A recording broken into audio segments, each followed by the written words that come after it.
በስላሴ ዘንድ 3% ሳሉ ተብሎ ይታመናል። ፐርሰን ማለት በራሱ ማንነት ነው። በአጭሩ በቃ ማንነት ነው። ባህሪ ምንነት እንደሆነ ሁሉ ኔቸር ወይም ኤሰንሱ ባህሪው ምንነቱ እንደሆነ ሁሉ ልክ የሆነ አካልን ምንድን ነው ብለህ ስትጠይቅ የምታገኘው መልስ አለ። ለምሳሌ አክሊል ምንድን ነው ከተባለ ሰው ነው። በዛ ብሎ ምንድን ነው ሰው ነው። ምን ብለህ ስትጠይቅ የምታገኘው መልስ እሱ ባህሪ ነው፣ ምንነት ነው። እሱ ባህሪ ነው። ፐርሰን ምንድን ነው ከተባለ ማንነት ነው። ማን ብለህ ስትጠይቅ የምታገኘው መልስ ማለት ነው። ለምሳሌ አሁን እያወራ ያለው ማን ነው ከተባለ ማን የሚል ጥያቄ ስለሆነ አክሊል ነው። ምን ተብሎ ቢጠየቅ አክሊል ምንድነው ቢባል ሰው። በዛ ብሎ ምንድነው ሰው። ምኒልክ ምንድነው ሰው። ስለ ምንነት ሲወራ ሁላችንንም አንድ አድርጎ አስተሳስሮ ለሁላችንም የሚሰጠን መልስ ሰው የሚል ነው። ሁላችንም ጋር ያለው ባህሪ አንድ ባህሪ፣ እሱም የሰው ባህሪ ስለሆነ የማንነት ጉዳይ ሲሆን ግን የፐርሰን ጉዳይ ሲሆን ግን እርስ በርሳችን እንለያያለንና ማን ተብሎ ሲጠየቅ አሁን ለምሳሌ አሁን የሚያወራው ማን ተብሎ ሲጠየቅ አክሊል ይባላል። ይሄ ነው በቃ ማን የሚለውን የሚፈታ የሚመልስ እርሱ ፐርሰን ይባላል።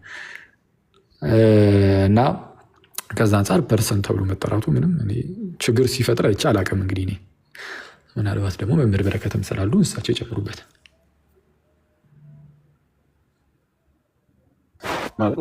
ሰላም አኬ፣ ሁላችሁንም ሰላም ብያለሁ።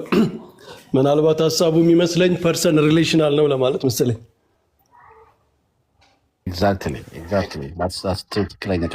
ሪሌሽናል ነው ማለት ፐርሰን በስላሴም ዘንድ ኢንዲቪጁዋል አይደለም። ፐርሰን የኢንዲቪጁዋሊስቲክ የዌስተርን የፐርሰኑ ሀሳብ እሳቤ አይነት ሳይሆን በስላሴ አካላት ፐርሰንስ መካከል ሪሌሽን አለ፣ ኢተርናል ሪሌሽን። እኛም ፐርሰን ሁዳችን ፐርፌክት የሚሆነው ከእግዚአብሔርም እርስ በርሳችንም ሪሌት ስናደርግ ነው እና ፐርሰኑድ ሪሌሽናል ነው የሚል በጣም ድንቅ ሀሳብ አለ። እሱን ይመስለኛል ተረድቼው ከሆነ አግኝቶታል። መምህር በረከት በጣም ትክክል። ኦኬ እሱ ጤናማ ነው። ኦፍኮርስ እና ይሄማ በስላሴ አካላት መካከል ተናጠል የሆኑ ሶስት የተለያዩ ኢንዲቪጁዋሎች ማለት የሆነ የተናጠል አይነት ነገር ሊኖር አይችልም። እርስ በርስ እንትን አለው፣ ግን እሱም ፐርሰን ተብሎ አይጠራም የሚለው ነው ትንሽ እንትን ያልኩ እና ስቲል ፐርሰን ነው ባጭሩ። ስለዛ በስላሴ ዘንድ 3% አሉ። እንደዛ ነው።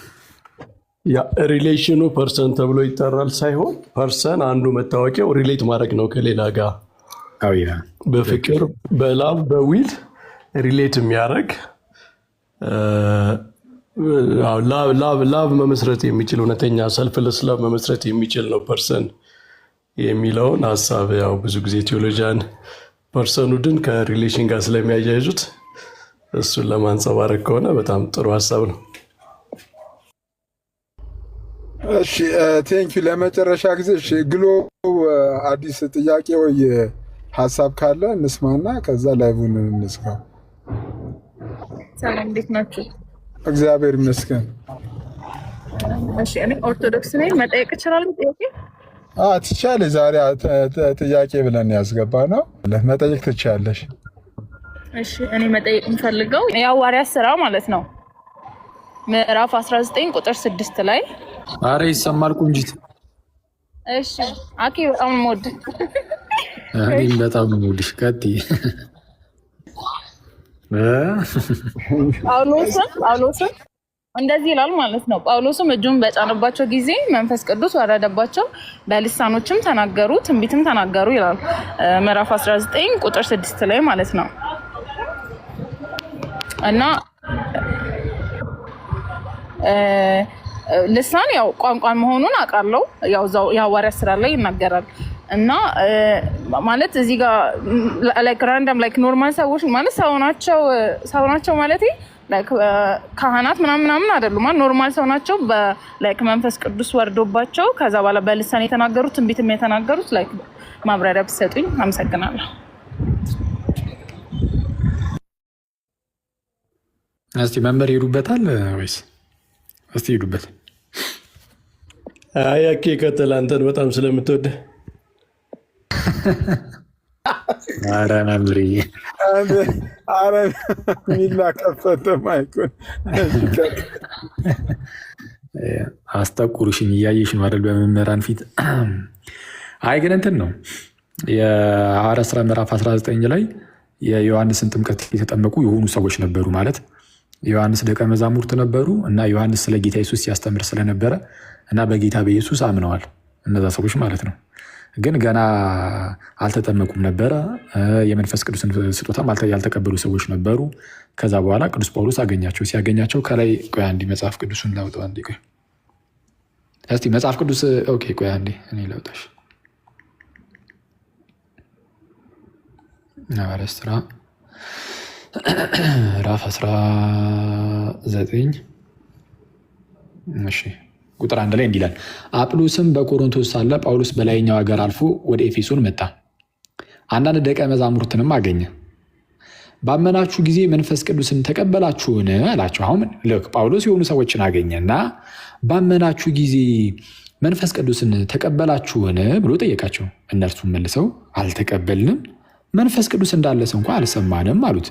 ልክ መንፈስ ቅዱስ እንዳለ እንኳን አልሰማንም እንኳን ልንቀበል። አምነዋል እነዚህ ሰዎች ኦልሬዲ። ባመኑበት ቅጽበት ግን መንፈስ ቅዱስን መቀበል የሚባል ነገር አይከናወንም ማለት አልተከናወንም። አንድ ሰው ስላመነ ብቻ መንፈስ ቅዱስን ይቀበላል የሚባል ነገር የለም። ይኸው እነዚህ ሰዎች አምነዋል። ባመናችሁ ጊዜ መንፈስ ቅዱስን ተቀበላችሁ ወይ ተብሎ ሲጠየቁ ኧረ አላመንም አላሉ። የስ አምነዋል፣ ግን መንፈስ ቅዱስን አልተቀበሉም፣ እንዳለ እንኳን አልሰማንም አሉ። ያኔ እንኪያ በምን ተጠመቃችሁ አላቸው። የዛን ጊዜ ልክ ሲጠመቁ ነበረ ይጠመቃሉ በአብ ወወልድ ወመንፈስ ቅዱስም ወይም በጌታ በኢየሱስ ስም እንደሚባለው ማለት ነው። ኤኒዌይስ ልክ ሲጠመቁ ጥምቀቱን የዛኑ ጊዜ የእጅ መጫን ይደረግላቸዋል፣ የመንፈስ ቅዱስ ስጦታ ይቀበላሉ። ልክ ሐዋርያት ሥራ እዚሁ ማለት ነው ምዕራፍ 2 ላይ ሐዋርያት ሥራ ምዕራፍ 2 ቁጥር 37 ላይ ልባቸው ተነክቶ እንግዲህ ወንድሞች ምን እናድርግ ብሎ ተናግሮ ነበር። ማለት ወንጌልን ይሰሙና ማለት ነው። እነ ጴጥሮስ ወንጌልን ሰበኩ። ሲሰብኩ ሰሙና ከዛ ልባቸው ተነካ። ከዛ ወንድሞቹ እንግዲህ ምን እናድርግ ብሎ ጠየቁ። ያኔ ጴጥሮስ ምን ብሎ መለሰ? ቁጥር 38 ላይ ምንድነው እያንዳንዳችሁ ንስሐ ግቡ፣ ኃጢአታችሁ የሚሰረይ ዘንድ በኢየሱስ ክርስቶስ ስም ተጠመቁ። ንስሐ ግቡ፣ ኃጢአታችሁ ይሰረይም ዘንድ እያንዳንዳችሁ በኢየሱስ ክርስቶስ ስም ተጠመቁ ይልና የመንፈስ ቅዱስን ስጦታ ትቀበላላችሁ ይላል። የመንፈስ ቅዱስ ስጦታ መቼ ነው የመንፈስ ቅዱስ ስጦታ የሚቀበሉት? ይጠመቃሉ፣ ከዛን ይቀበላሉ። እንደዚህ አይነት ነገር እንደዚህ ነበር ሂደቱ፣ እንደዛ ነው። እና ጳውሎስ ጠይቃቸው፣ እንዴ ታዲያ እንኪያስ በምን ተጠመቃችሁ አላቸው። የትኛውን ጥምቀት ነው የተቀበላችሁት ነው። እነሱም መለስ አድርገው ምን ብለው ተናገሩ? እነርሱም በዮሐንስ ጥምቀት አሉ። የተጠመቁት በምንድን ነው? በዮሐንስ ጥምቀት። ስለዛ እነዚህ የዮሐንስ ደቀ መዛሙርት ነበሩ። በዮሐንስ ተጠምቀዋል፣ ዮሐንስን ጥምቀት አግኝተዋል እና በጌታ በኢየሱስ ደግሞ አምነዋል። ከዛም ጳውሎስ መለስ አረገና እንዲህ አለ። ጳውሎስም ዮሐንስስ ከእርሱ በኋላ በሚመጣው በኢየሱስ ክርስቶስ ያምኑ ዘንድ ለሕዝብ እየተናገረ በንስሐ ጥምቀት አጠመቀ አላቸው። ይህንን በሰሙ ጊዜ በጌታ በኢየሱስ ስም ተጠመቁ ይላል። በጌታ በኢየሱስ ስም ተጠመቁ ማለት የውሃ ጥምቀት ማለት ነው። አገኙ። የውሃ ጥምቀት ማለት የውሃ ብለን እንጠራዋለን በተለምዶ፣ ግን መንፈስ ቅዱስ የሚጠራበት ያ ታላቅ የሆነውን ጥምቀት አገኙ። ውሃም ደግሞ ያለበትን ማለት ነው። እሱን ተጠመቁ። ከተጠመቁ በኋላ ጳውሎስ እጁን በጫነባቸው ጊዜ መንፈስ ቅዱስ ወረደባቸው፣ በልሳኖችም ተናገሩ፣ ትንቢትም ተናገሩ ይላል። ስለዚህ አሁን እነዚህ ካህናት ምናምን አልነበሩም። ኖርማል የዮሐንስን ጥምቀት ብቻ አግኝተው የነበሩ ሰዎች ናቸው። ስለዛ በቃ ተጠመቁ። አጠመቃቸውና እጁን ጭኖ የአምብሮተ እድ አለ፣ የእጅ መጫን አገልግሎት በቅባ ሜሮን የሚደረገው ማለት ነው አሁን በስፋት እና እንደዛ አድርጎ የመንፈስ ቅዱስ ስጦታ ደግሞ ተቀበሉ ማለት ነው። እንደዛ ነው ታሪኩ። ያ ነው እህቴ።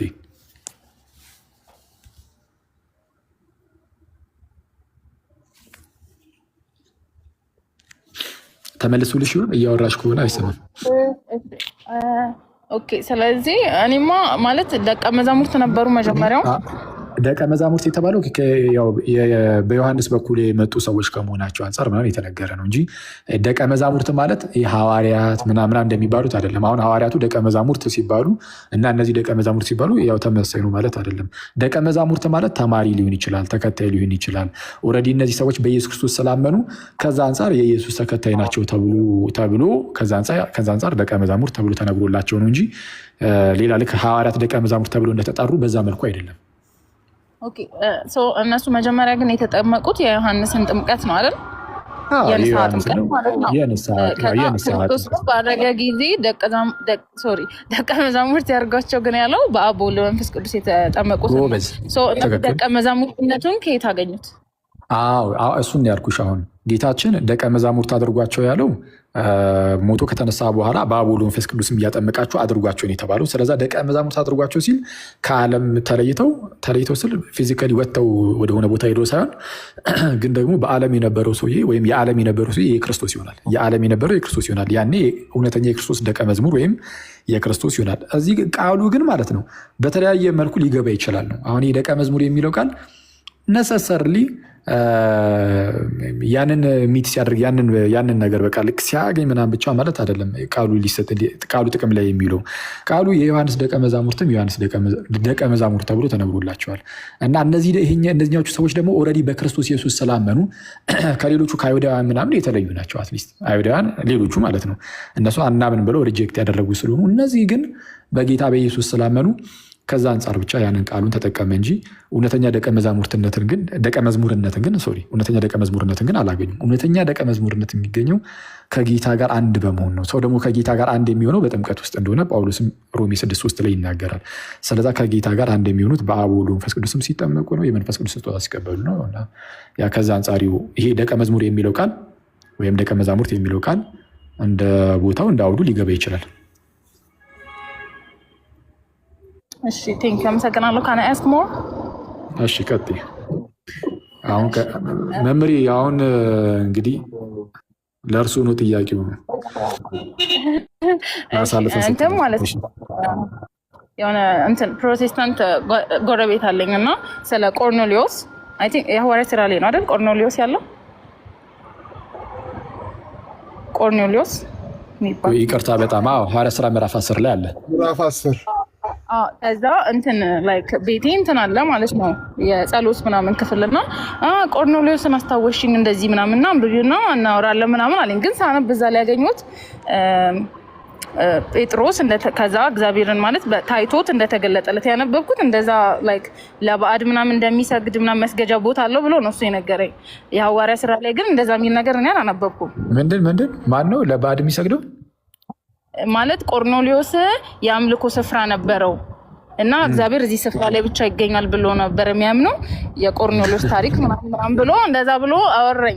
ከዛ እኔ አነበብኩኝ ሐዋርያት ሥራ ሳነብ፣ ግን እንደውም ጭራሽ ጳውሎስ አይደል ልክ ከሆንኩኝ ጳውሎስ ማለት መንፈስ ቅዱስ እግዚአብሔር ጴጥሮስ ከዛ መንፈስ ቅዱስ አናግሮት ቆርኔሊዮስም መንፈስ ቅዱስ አናግሮት እንደውም ምንም እንደዛ የሚሰግድ ምናምን ብሎ የሚናገር ነገር የለም የሐዋርያት ሥራ ላይ። የሐዋርያት ሥራ ነው። አይ ጥያቄ ከሆነ መስገጃ ስፍራ ነበር ቆርኔሊዮስ ማለት ሌላ ምዕራፍ ላይ የተጠቀሰ ነገር አለ? አይ ይጸልያል ምናምን በቃ የሚታወቀው ነገር ቆርኔሊዮስ ይጸልይ ነበረ፣ ምጽዋትን ያደርግ ነበረ እና መልአክ ተገልጦለት ነበር ለቆርኔሊዮስ። መልአኩ ተገልጦ ያለው ነገር ምንድነው? ጸሎቱንም ምንድነው ይሄ የምታደርገውን ምጽዋቱን ምናምን እግዚአብሔር ተቀብሎታል፣ ወደ እግዚአብሔር አድርጓል ብሎ ጭራሽ መስክሮለታል። ስለዚህ እግዚአብሔር ተቀብሎለታል። እንግዲህ ጭራሽ እንደዛ ብሎ ነው የሚናገረው ኢንኮንትራሪ ማለት ነው። እና በቃ ያን ያለው እንጂ አሁን ያልሽው ነገር እሱ ዝም ብሎ ወይ እዛ ቸርች ሄዱ ሲማር ምናምን ፓስተሮቹ የነገሩት ነገር ነው የሚሆነው። የቆርኔሊዮስ ታሪክ በቃ የሐዋርያት ሥራ ላይ የተጠቀሰው ብቻ ነው እንጂ ሌላ ቦታ ላይ ይሰግዳል የሚባል የለም። ቢሆንስ ቆይ ምንድን ነው አልገባኝም። ግን ምን ለማለት ፈልጎ ነው? አሁን እሱን አስታኮ የሚጠይቀው ጥያቄ ካለ ባይሆን እሱ ላይ ቢመለስልሽ ጥሩ ነው። አይ በቃ እንደዚህ ብቻ ነው እና ከዛ በኋላ እኔ ግን ሳናወራ ሳነብ ምንም እንደዛ ሚል ማለት ምንም መጥፎ ነገር አላየሁም ማለት ያወራሪ ግን አማርኛ ግን እንደዛ የለም። እሱ እንዳወራኝ ነገር የለም ምንም ነገር። ኦኬ አይ ቲንክ ይመስለኛል ጸሎት ቤቷን ስላየ በቃ አንቺም ወደ ጌታ ሳትሆኚ ስላየ እኮ ነው እኮ ወደ ጌታ ሳትሆኚ እንደ ቆርኔሊዮስ ጌታ እየጠበቅሽ ነው። ልዩ አራት ሚላ ቀጥልሽ ሚላ እንዴ እና የጸሎት ስፍራ አያስፈልግም ነው እንዴ? ማለት ቆርኔሊዮስ እንደዛ ነበረ ምናምን አይነት እሱ የለውም ነው ቤት ውስጥ የጸሎት ስፍራ የለውም፣ አይጸልይም ነው ቤት ውስጥ ማለት አትሊስት የሆነ ቦታ ላይ አይጸልይም ነው። የነሱ ይጎታ ቆይልህ ከፍተኛ ይጓላቸው አያምኑም ቤተክርስቲያንም ምናምን እንነጠቃለን ምናምን ቤተክርስቲያንም ግንቡ ምናምን አይደለም እግዚአብሔር ምናምን እንደዚህ ነው የሚያወራው። ግን ላይክ ምንም ነገር አላወራም። ቤተክርስቲያን ነው ዋና ትርጉሙ እንትን ነው። ቆይ አንዴ ቆይ መምህር ይሄዱበት። ይቅርታ በጣም አሁን ይሄኛው ስለ ቤተክርስቲያን ማብራራት ምናምን ያው ጥያቄ ሊሆን ስለሚችል ይሄኛው ይሄዱበት። እስካሁን ዝም ብሄድኩበት ጥያቄ ስላልሆነ ለዛ ከማደክሞት ነው። አሁን በቃ ይሄዱበት ቤተክርስቲያን ምን እንደሆነና ምናምን ስለሱ ውስጥ ያንዳንድ ነገሮች እንደሆነ። እሺ ቤተክርስቲያን በመጀመሪያ በዋናነት ቤተክርስቲያን ማለት የምዕመናን አንድነት ህብረት ማለት ነው። ካህናት ምዕመናት የሚሰባሰቡበት እግዚአብሔርን የሚያመሰግኑበት አምልኮ የሚፈጽሙበት በህብረት የሚሰበሰቡበት ቦታም ቤተክርስቲያን ይባላል። እያንዳንዱ ክርስቲያን ቤተክርስቲያን ይባላል። ቤተ መቅደስ የእግዚአብሔር ቤተ መቅደስ ስለሆነ ማለት ነው። ስለዚህ ምዕመናን በአንድ ላይ ከተሰበሰቡበት ቦታው ራሱ ቅዱስ ነው። አምልኮ የሚፈጸምበት ቅዱስ ቁርባን የሚፈጸምበት ጸሎት የሚቀርብበት ቦታ ምዕመናን የሚሰበሰቡበት ለእግዚአብሔር ምስጋና የሚያቀርቡበት ቦታ ስለሆነ ቅዱስ ቦታ ነው። ይህንን የሚጠራጠር ሰው አለ? ያው ምክንያቱም ፕሮቴስታንቶችም ቸርች ስላላቸው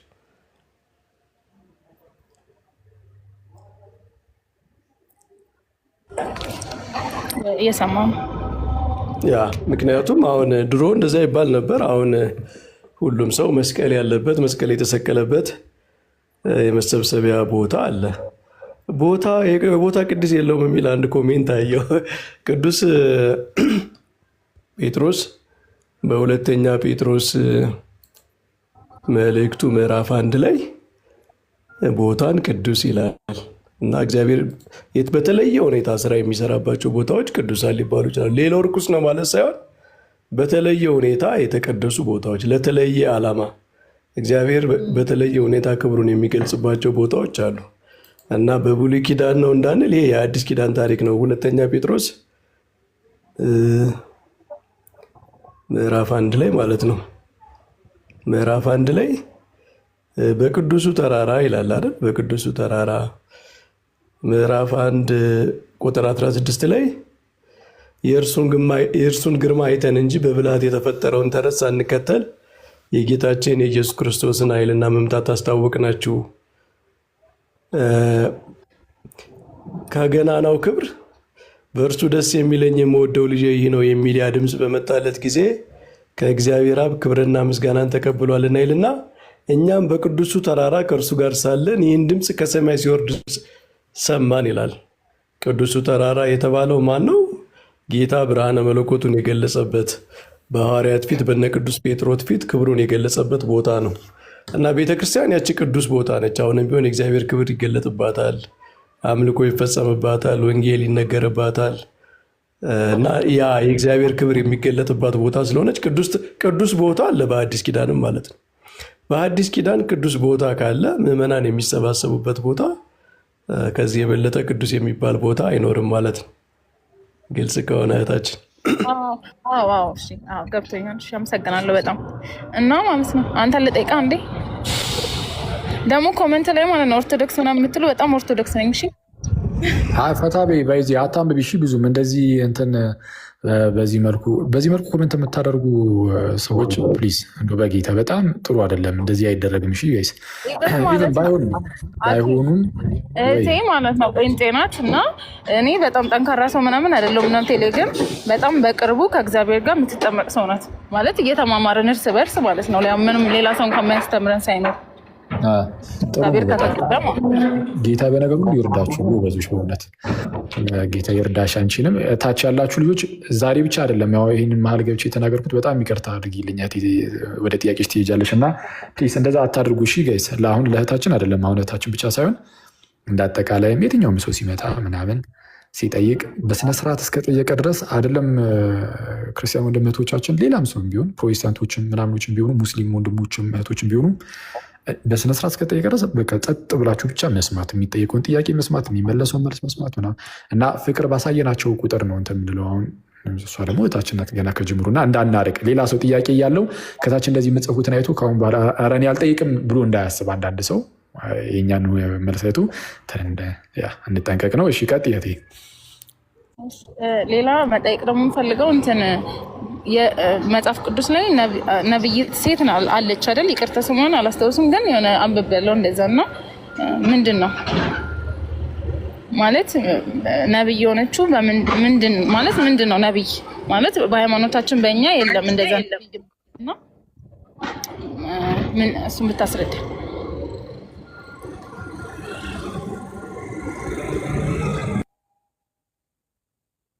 ብሉይ ኪዳን ላይ ነው፣ በብሉይ ኪዳን መሰለኝ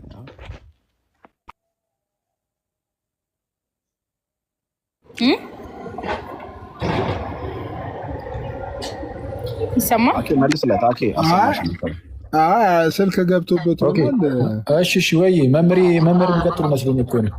ምን አልሽኝ? ይቅርታ እህቴ፣ ምንድን ነው? ይቅርታ በጣም እሺ፣ ችግር የለውም። አይ አይደለም፣ ባይብል ላይ ነብይት ሴት አለች፣ ነብይ የነበረች ሴት። እሺ፣ ስሟን ስላላስታወስኩ ነው። እና ነብይ ሴት አለች እና በእኛ ደግሞ ሉቃስ ላይ ያለችው ያለው የለም። ምን አልሽኝ? በኦርቶዶክስ ደግሞ ሴት ሆኖ እንደዚህ ሹመት ምናምን ያለው የለም በእኛ ሃይማኖት። እና ባይብል ላይ ግን የተጠቀሰችው ሴት ምንድን ነው የሚለውን ለማወቅ ፈልጌ ነበር። መጽሐፈ መሳፍንት ላይ ያለውን ነው ወይስ አዲስ ኪዳን ላይ ያለውን? የአጋቦስ ሴት ልጆች ነቢያት ነበሩ ተብሎ የተጠቀሱ ነበር። አንዲት ሴት ስሟ ሩት ላይ ይሆን ወይስ ሉቃስ ላይ ያለችዋን? እንዳልኩሽ ሉቃስ ላይ አለች። ምንድነው ሀና የምትባል ሉቃስ ምዕራፍ 2 አካባቢ ላይ ያለች ሴት አለች። እሷን ነው የጌታ ያገኘችው ማለት ነው። አሁን እንደዚህ አይነት እነዚህ የሹመቱ ምናምን ነገር አይደለም። አሁን የሹመት ሳይሆን ተሹሞ የነብይነት ሹመት አግኝተ ምንድነው እየተሰጠ ምናምን እንደዛ አይደለም። አንዳንዴ ነሰሰርሊ እንደዛ ላይሆን ይችላል። ምንድነው ቁም ነገሩ? አሁን ያነሳናት የሉቃስ ወንጌል ያለችዋን ከሆነ አዲሱ ጉባኤ ገና አልተጀመረም። ገና ቤተክርስቲያን አልተመሰረተችም። ማለት የብሉይ ኪዳኑ ጉባኤ ነው ስቲል ያለው በጉባኤ ደረጃ ያለው እንደዛ ነው። እና በዛ በጉባኤ ውስጥ ደግሞ ከጥንት ጀምሮ ካየነው ካህናት፣ ነገስታት እና ነቢያት ይነሱበት ነበር። እና ምን እያልኩኝ ነው? ነቢይ ሲባል አንደኛ የመጀመሪያ ትርጉሙ ምንድነው? መምህር እንደማለት ነው። በአጭሩ የእግዚአብሔርን ምስጢር አውጥቶ ለህዝቡ የሚያስተምር የሚገልጽ ማለት ነው። በአጭሩ እንደዛ ነው። አንዳንዴ ደግሞ ትንቢትን የሚናገር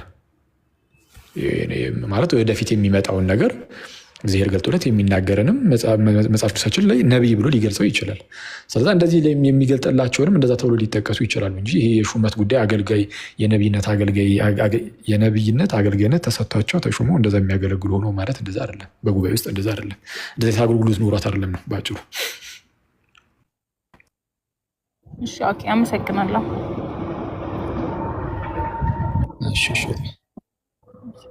ኦኬ ወይቴ እና ቴሌግራም ላይ እንትን ያልከው ይቅርታ፣ በጣም አዛረኩት። ቴሌግራም ላይ እንደውላችኋል ምናምን ያልከው ቀረ። ሳክስ ነው ወይ?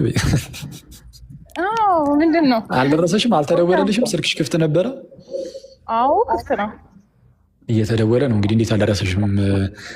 በጣም ጥቂት ሰው ነው የቀረው። ማለት ደውለው እውነቱ ለመናገር ገና አልጨረሱም፣ ግን ጥቂት ሰው እንደቀረ ነው የማውቀው። ናቱ የት አለ? እስኪ ቆይ፣ ናቱ ወጣ እንዲያውም መጥቶ ነበር እኮ። ናቱ ገብቶ ነበር። እስኪ ናቱ የተወሰነ 100-200 ሰው ምናምን ሳይቀር አይቀርም ይመስለኛል። እንደው ባለሳሳት 200 ሰው ምናልባት 200-300 ሰው ሊቀር ይችላል፣ ወይ ከዛ ውስጥ ሆኖ ሊሆን ይችላል ስምሽ። እስኪ ወይ ደግሞ እኔ ቴሌግራም ላይ ጻፊልኝ እና እናየዋለን። አሁን ጻፊለት ላኬ እናየዋለን። እሺ፣ አመሰግናለሁ በጣም። አስወጣኝ። እሺ፣ ኤኒዌይ ጋይስ ጨርሰናል። እህታችን እስክጨርስ ነበር። እኔ ጋር በጣም መሽቷል። ወደ ቤት ልግባ። ጋዲ ወይዬ ፓፓ ብሮስኬ ወይዬ ያ ተስፋ አለው የተባለው ነገር ምን ይሄ? አረ ይህ ልጅ እስቲ ቆይ እንዲህ ሰማ ሲሶ እንዲህ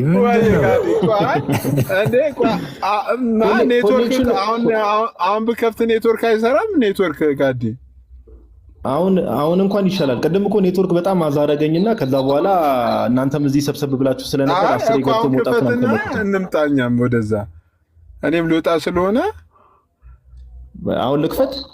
አሁን ክፈትና ወደ ሰዓቱ በርግጥ ገና ነው። ገና ነው። ለተካተሉ ክፈትና እንምጣ። እሺ በቃ እሺ ፓፓ ተስፋውን እዛው እንቀጥላለን። ተስፋውን እዛው ትይዟለህ። እኔ ጋር እንደዚህ አይነት ተስፋ ምናምን አይነሳም። በልበቻዎች ኑ በቃ እኔ ጋር ይኸውልህ ከፍት ነው። አኬ ተስፋ አንቺ እኔ እኮ ገባልኝ እኮ አልነገርኩሽም ጋዲ። ከማ ከሰውዬው ነዋ። ኦ በቃ ነገ እንገናኛለን። ነገ እናወራበታለን። አንዴ ባይዚ ሀፍ ምናምን አይደለም በነገራችን ላይ ሙሉ ገብቶኛል። ሲጀመር ሙሉ ነው የሚገባው። አሁን ነገ ደግሞ ያኛው ቢጨመርልህ ደግሞ እልል እንላለን። ያራዳል። አንተ እውነትም ጀለስ ተስፋ አላት። ተስፋችን እግዚአብሔር ነው ወዳጅ። በቃ ልከፍት ነው። እኔ ጋር ነው በቃ በቃ እሺ። ቴንክ ዩ ጋሽ ሁላችሁም። ተስፋ አንተ መስቀል ነው ማለት ቀዩ ሚላ ቀዩ መስቀል ነው የዚህ ልጅ ተስፋው። አንተ እኮ በእናትህ እንትናን እኮ ዛሬ ሁለቴን ያየሁት የሚገርምህ ጠዋቱን ወይኔ ፊቱ እንዴት እንዳሳዘነኝ በእናትህ በጣም ጌታ እኔ ማሳዝነኛል። እኔ እግዚአብሔርን አንተ የሆነ ቦታ እኮ ሳት እኮ ነው ያደረገው እንጂ እኮ እንትን እኮ አሪፍ ነበር እኮ ሩሂ መጀመሪያ ላይ የሆነ ፈርስት ራውንድ እኮ አሪፍ ነበር እኮ ፈርስት ራውንድ የቀኝ ፓርቱ አንድ የተነካበት በቃ እንዳለ አንድ የተነካበት በቃ እንትን አለ ተመልሶ ሲመጣ ግን ይገለዋል በእውነት። ኧረ በስመ አብ እንደዚህ አይነት እኮ ሽንፈት ተሸንፈው አያውቅም እኮ ነው ያሉ ኮሜንታተሩ ራሱ። ኧረ ጭራሽ ያማል እንዲህ አይነት ነገር ገጥሞት አያውቅም ነው ያለው። እሺ ተስፋ እባክህ እና እዛው ይኸውልህ ቴሌግራም ላይ ናና ማለት ነው ጻፍልኝ፣ ለኔ በውስጥ ጻፍልኝና ከዛ በኋላ አስገባለሁ። የውስጥ ኮንቲኒ ማታውቀው ከሆነ በቀጥታ በቻናሉ በኩል ቀጥታ ዳይሬክት ጻፍልኝ፣ ከዛ እናየዋለን። አይ ድንገት እንትን ያላሉ ሰው ካለ አንድ ይህን ማስታወቂያ ተናገርና እንትን በለው። ይሄ አሁን ልጅቷ ልክ እንዳለችው ምን ያልተደወልላቸው ሰዎች ካሉ አራት እዛው ቴሌግራም ላይ ጽፍላችኋለሁ። እኔ እዚህ ሲጀመር ቲክቶክ ላይ እኮ እሱን አላነሳነውም። እዛው ቴሌግራም ላይ ጽፈዋለሁ። እሺ አኬዋ እንዲህ ግሎ ባይዘዊ ቆይ ጊፍት ስትሰጥ እያየዋት ነው። እና ከአዲስ አበባ ውጭ ከሆንሽ አይጠቅምሽም። በነገራችን ላይ አዲስ አበባ ላለ ሰው ነው እንትን እየተባለ ያለው እየተደወለ ያለው። ውጭ ከሆነ ያለሽው ማለት ምንም ጥቅም አይኖረውም። ናቱ መጥቷል። አዲስ አበባ ላለ ሰው ብቻ ነው። ናቱ አለ። እስቲ አንዴ እሺ፣ ከመውጣታችን በፊት ነው አሚን አዲስ እያለች ነው። እሺ አሁን አዲስ ነሽ። በጣም አሪፍ። በቃ ፒስ ጋዲ ከፍቷል። ናቱን አንዴ ያስገቡ። ናቱን ብቻ ከዛ ጋዲ ከፍቷል። ቲሶ ወይ አንድ ጊዜ አኬ ምንድን ነው ያስጨነቀን እያለው ስማ ኧረ ቆይ አይ ጨዋታውን አታምጣው። አሁን ለተጨነቀ አላመጣውም። ግን አልተመቸሽም ይላኩልሽ። አይ በጣም ደግሞ ቁጭ ራሴ እኔ ድክም ትላለህ ብዬ በማሰብ ነው ይላኩልህ። እንግዲህ ኧረ በጣም እንዴ ስንት ያየሁት እልክልሃለሁ። ቆይ ሲሶ ተሙን አገኘኋት በሌላ መልክ የሆነ ቦታ ላይ። እስቲ ላይ እንትን ዛቢሎን እንትን ነው ስለጨረስን ነው። ጥያቄ ያላችሁ ምናልባት ነገ እንቀጥላለን። ጋዲ ከፍቷል። ጋዲ ጋር ሂዶ አንዴ ሶፋ ዘግቷል እኮ ላይቡን እኮ ጋዲ ድጋሚ ከፍቷል። ቆርጠሽ ላኪላቸው። ባለፈው ምንድን ነው ምንም ፕሮቴስታንቶች ጋር ብቻ ነው የምትውለው። የክርስቲያን ወንድም እህቶቿን ትምህርትስ መሽመሽ ነው የምትሰማው ምናምን እያለ የሆነ ሰው ትችት ሲያቀርብብሽ ነበር። ምንድን ነው አንዳንድ ጊዜ ትምህርት ላይም ተገኝ እንጂ እሷ እኮ በዚህን ሰዓት ራሷ በእርግጠኝነት 3 ቤት ነው ያለችው። እዚህ ማለት እኔ ከላይፍ ሳልወጣ የዚህም ቤት ላይፍ ራሱ ትለቃለች። እዚሁ ገዝት ላይ ሆና ማለት ነው። ይመቻት። ኧረ በጣም ጀግና ናት።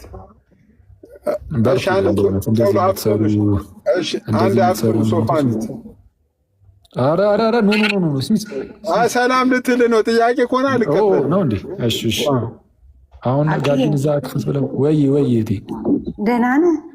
አለሁ ይመስገን አምላክ። እንዴት አለሽ እቴ? እንደምን ነህ? ይሄ የተወደድክ ወንድማችን ይሄንን ድምፅ አታውቀውም? እስቲ ትንሽ አውሪበት እስቲ። እሺ እንግዲህ ለእኔ በቃ አሁን ሲስዬ ሊወጣ ስለሆነ ሲስዬ ሰላም ብያለሁ፣ ናትዬም ሰላም ብያለሁ። መቼ ነው እንትን የምትጀምርልን ትምህርት? እጀምራለሁ አሁን ሰሞኑን ሶፋኒት። አረ ምንድን ነው ሲስ አውቃታል ወይስ? አዎ አኪያረ ስልክ። አረ ቆይ ሚስጥር አታውጣ ሲስዬ፣ ዝም በል እንጣላለን እናንተ። አላወጣም። አሁን እኮ ከዚህ እንደወጣን እኮ ደውሎ ይነግረኛል። ሶፋኒቲ እዚሁ ሰላም ብለሽ አይሻልም? አውቄሽ ምን ነው አክዬ፣ እኔ ደግሞ እንደው ብጠፋ እንኳን ትፈልገኛለህ ብዬ ድምፄ ይጥፋብኝ ነው ወንድም። አረ ይቅርታ በጣም በስማ። አረ ሲስ ምንድን ነው እንዳትነግረው ሲስዬ። እሺ በፍጹም አልነግረውም። መድኃኒዓለም እንዳትነግረው። አልነግረውም። እሺ አክዬ ወይ ጋይስ ጋዲ እንትን ጀምርልን በቃ ወይ ከዘፍጥረት ጀምረ ፕሊስ አስተምረን። እሺ በቃ እኛ አሁን የምንፈልገው በፍቅር በመተሳሰብ በሰላም በቃ ፕሊስ አስተምረን አክዬ። እሺ እንጀምራለን። መቼ ትጀምራለህ ግን? ፕሮሚስ አድርግልን። እንዲ አሁን ይህንን ሳምንት አልችልም እውነቱ ለመናገር። ስለዛ ይህ ሳምንት ካለቀ በኋላ እሺ በቃ አሁን ነው። ይሄ ሳምንት ባይሆን ታይምህን ውሰድና ክዬ በመቤቴ ነው የምለምንህ። አዎ ብለህ አይኖ እንደምትሸውደን አውቃለሁ። ኧረ በጣም በእውነት እሺ አሁን በቃ ፕሊስ። እሺ በቃ አሁን መሆን ያለበት በፍቅር በመተሳሰብ አስተምረን። በቃ ክዬ ይሄ ጭቅጭቁ ምናምን ይበቃል ክዬ። እሺ በማርያም እሺ። እግዚአብሔር ይስጥልኝ ሲስዬ። ወየ በቃ ደህና ነህ አይደል? ባለቤት ልጆች ሁሉ ይቅርታ ይባላል።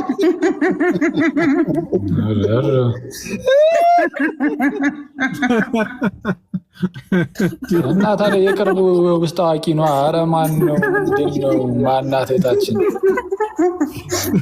ሲስዬ እንዳትናገር በማርያም። እሺ ጋይስ ጋዲ ከብቷል። በጣም ቀን ደህና ዋለች። ያዲ ላስገባችሁ ነበር። ሌሎቻችሁም እንትን እንዝጋው። ናቱን እናመስግን። ናቱ ቴንኪው በእውነት ሰምተናል። ዝናህን ሰምተናል። ይመችህ ጸዴ ሰው ነህ አንተ። ሁሌ መጠየቃለህ። ሰምቼ የሚለውን አንተ አሪፍ ነሽ አንቺ ጸዴ ነው። ስማኝ በቃ እኔም ጥያቄ ነበረኝ። በቃ እንግዲህ ከዘጋሽ ሌላ በቃ ቻው። እሺ